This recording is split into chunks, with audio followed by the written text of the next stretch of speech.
Hi hello வணக்கம் மக்களே, நீங்கள் பார்த்துட்டு இருக்கிறது காலி ரிப்போர்ட்ஸ். நான் உங்கள் லோக்சுஜி. ஜஸ்ட் நோ தி அன்னோன்ல இன்னைக்கு எதை பற்றி பார்க்க போகிறோன்னா, எப்படி நம்மளுடைய தமிழ்நாட்டுக்கு முகுந்த் வரதராஜன் ஒரு அமரனா மாறினாரோ அதே மாதிரி ஹரியானா மாநிலத்தில் சித்தார்த் யாதவ் அப்படின்னு ஒருத்தர் அமரனா மாறியிருக்காரு. அவருடைய அந்த கடைசி பயணத்தையும் அவருடைய காதல் மனைவி கிட்ட அவர் பெற்ற பிரியா விடையையும் அந்த கண்ணீர் கதையும் தான் இன்னைக்கு வீடியோவை பார்த்து தெரிஞ்சுக்க போறீங்க.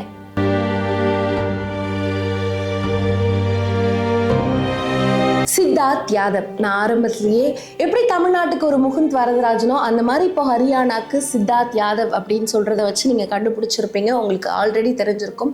இப்போ சித்தார்த் யாதவ் உயிரோட இல்லை. ஆமாங்க, இவர் ஒரு இராணுவ விமானப்படை வீரரா இருக்க இவர் இப்போ நம்மிடையே உயிரோட இல்லை. அண்ட் இவர் பல பொதுமக்களோட உயிரை காப்பாத்திட்டு இறந்திருக்காரு. பலரோட உயிரை காப்பாத்துறதுக்காக தன்னோட உயிரை பலி கொடுத்திருக்காரு அப்படின்னு தான் சொல்லணும். என்ன நடந்துச்சு எக்ஸாக்ட்லி அப்படிங்கறத நான் உங்களுக்கு விரிவா சொல்றேன். சரியா ஏப்ரல் 2 குஜராத்ல இருக்கிறது தான் ஜாம்நகர் விமான நிலையம். இந்த விமான நிலையத்துல தான் பயிற்சியில ஈடுபட்டிருக்காரு சித்தார்த் யாதவ். அண்ட் அவரோட கூடவே இன்னொரு உயர் அதிகாரியும் அந்த பயிற்சியில ஈடுபட்டிருக்காரு. இந்த பயிற்சியில என்ன நடந்திருக்கு அப்படின்னா, சரியா இவங்க ஜாகுவார் அப்படின்னு போர் ரக விமானத்துல தான் பயிற்சியில ஈடுபட்டிருக்காங்க. இரவு எப்பவும் வழக்கமா நடக்கிற ஒரு பயிற்சி தான். அந்த பயிற்சியில இவங்க ஈடுபட்டு இருக்கும் பொழுதுதான் சரியா அந்த விமானத்துல கோளாறு ஏற்பட்டிருக்கு. இயந்திர கோளாறுல என்ன பண்றதுன்னு ரொம்ப நேரமா அதை சரி பண்ண முயற்சி பண்ணியிருக்காங்க. பட் அது முடியல. உடனே கூட இருந்த அந்த இன்னொரு உயர் அதிகாரி இருக்கார் இல்லையா, அவரை நீங்க எப்படியாவது பேராஷூட்டை வச்சு தப்பிச்சு போங்க, நான் இதை பார்த்துக்கிறேன் அப்படின்னு சித்தார்த் யாதவ் சொல்லிட்டு அந்த உயர் அதிகாரியை தப்பிக்க வைக்க முயற்சி பண்ணியிருக்காரு. அவரு பேராஷூட்ல கீழே குதிச்சிட்டாரு. பேராஷூட்ல இருந்து கீழே குதிச்சு அவருக்கு காலில் அடிபட்டிருக்கு. அதன் பிறகு அவரை இப்போ ஹாஸ்பிட்டல் அட்மிட் பண்ணியிருக்காங்க. இருந்தாலும் இந்த ஜாகுவார் போர் ரக விமானத்தை எடுத்துக்கிட்ட சித்தார்த் அவர்கள் இதை எங்க ஒரு கிராமத்தை நோக்கி விட்டோம்னா, ஏன்னா இவங்க அந்த பயிற்சியை பண்ணிட்டு இருந்தது கிட்டத்தட்ட ஒரு கிராமத்துக்கிட்ட. இப்போ இந்த ஃப்ளைட்டை அப்படியே விட்டுட்டு நம்ம இறங்கணும் அப்படின்னா இது கண்டிப்பா கிராமத்துல இருக்கிற ஊர் பொதுமக்கள் மேலதான் போய் விழும் அப்படிங்கிறத உணர்ந்த சித்தார்த் யாதவ் எப்படியாவது மக்களை காப்பாற்றணும் அப்படிங்கிறத மட்டுமே மைண்ட்ல வச்சுக்கிட்டு அந்த ஃப்ளைட்டை எவ்வளோ தூரமாக மக்களை விட்டு எடுத்துகிட்டு போக முடியுமா எடுத்துகிட்டு போய் கிட்டத்தட்ட பார்த்தீங்க அப்படின்னா அந்த ஃப்ளைட் கீழே இறங்கும் பொழுது ஊர்லேருந்து தள்ளி போய் அந்த வயல்வெளியில், அந்த கிராமங்கள்லாம் ஊர்லேருந்து தள்ளி அந்த வயல்வெளி இருக்கும் இல்லையா, அந்த வயல்வெளியில் போய் அந்த விமானம் விழுது. அந்த விமானத்தோடையே விழுந்து சித்தார்த் யாதவும் இறந்து போகிறாரு.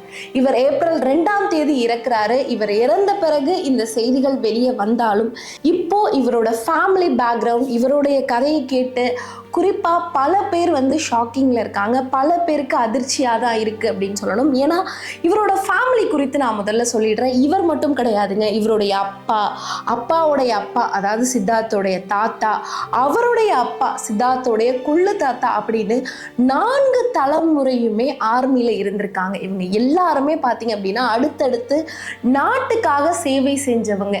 அவங்களோட குழந்தை, அவங்களோட பையன், அவங்களோட பையன், இப்போ சித்தார்த் யாதவ் வரைக்கும் எப்படியாவது இந்த நாட்டுக்கு சேவை செய்யணும் அப்படிங்கிறதுல தெளிவா இருந்திருக்காங்க.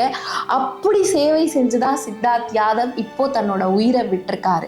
அண்ட் இது மட்டும் இல்லாம சித்தார்த் யாதவுக்கு ரொம்ப ரீசெண்டா தான் என்கேஜ்மெண்ட் முடிஞ்சிருக்கு. அண்ட் சித்தார்த்துக்கு சானியா அப்படிங்கிற பொண்ணோட ஒரு சில வாரங்களுக்கு முன்னாடி தான் என்கேஜ்மெண்ட் முடிஞ்சிருக்கு. அந்த என்கேஜ்மெண்ட்டை முடிச்சுட்டு அடுத்த 10 நாள்ல தான் திருப்பியும் டியூட்டியில ஜாயின் பண்ணி இப்படி ஒரு சம்பவத்தினால இறந்திருக்காரு சித்தார்த் யாதவ்.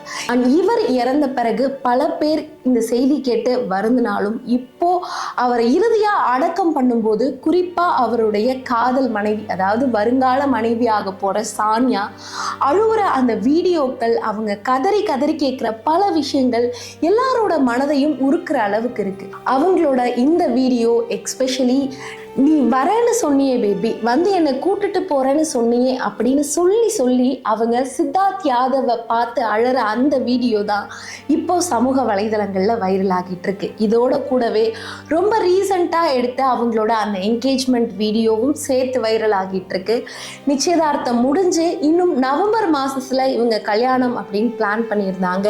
இன்னும் ஒரு சில மாதங்கள்ல திருமணத்தை வச்சுக்கிட்டு இப்படி ஒரு சம்பவத்துல சித்தார்த் யாதவ் இறந்தது பல பேர் மனசை உலுக்கி இருக்கு. குறிப்பா சித்தார்த் யாதவ் குடும்பம் இதை ஒரு வீர மரணமாக தான் கருதுறாங்க. அவரோட அப்பா இது எனக்கு ரொம்ப பெருமையாக இருக்குது அப்படிங்கிற மாதிரி தான் ஒரு விஷயத்த சொல்கிறாரு. ஏன்னா என் குடும்பமே இந்த நாட்டுக்காக சேவை செஞ்ச குடும்பம், அப்படி என் மகன் பல பேரோட உயிரை காப்பாற்றி இப்போ இறந்திருக்கான் அப்படின்னு அது ரொம்பவே வீரமாக தான் பார்க்குறாரு.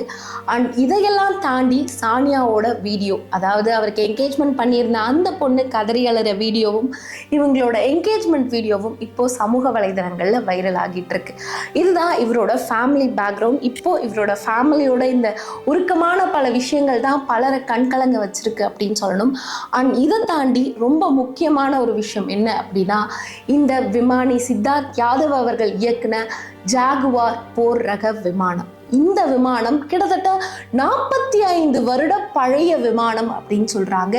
யோசிச்சு பாருங்க, நம்மளை பாதுகாக்கக்கூடிய மிலிட்ரி ஆஃபீஸர்ஸ்க்கும் ஆர்மி ஆஃபீஸர்ஸுக்கும் இந்த மாதிரி பழைய இயந்திரங்களை அவங்க கஷ்டப்பட்டு இயக்கணும், அதை கஷ்டப்பட்டு அவங்க பயன்படுத்தணும் அப்படின்னும் போது அது அவங்களுடைய உயிருக்கு எந்த அளவுக்கு ஆபத்தாக அமையுதுன்னு இந்த ஜாகுவார் போர் ரக விமானம் அடிக்கடி இயந்திர கோளாறுக்கு உட்படும் அப்படின்னு சொல்கிறாங்க. அதுவும் இது 45 ஆண்டுகால பழைய போர் ரக விமானம்.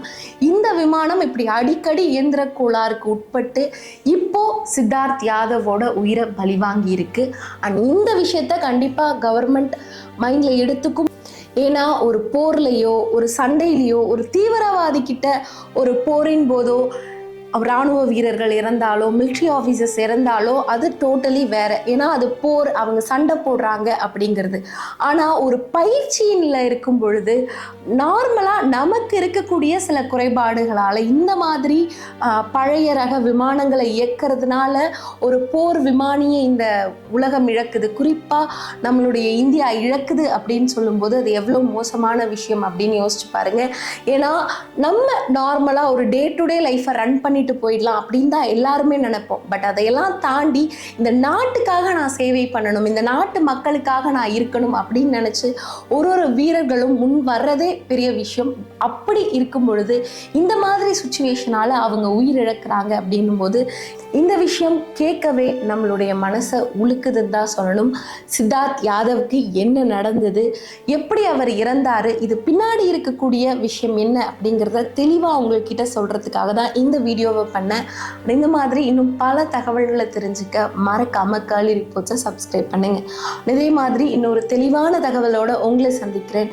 அதுவரை உங்ககிட்ட இருந்து விடைபெறுறது நான் லோகசுச்சி.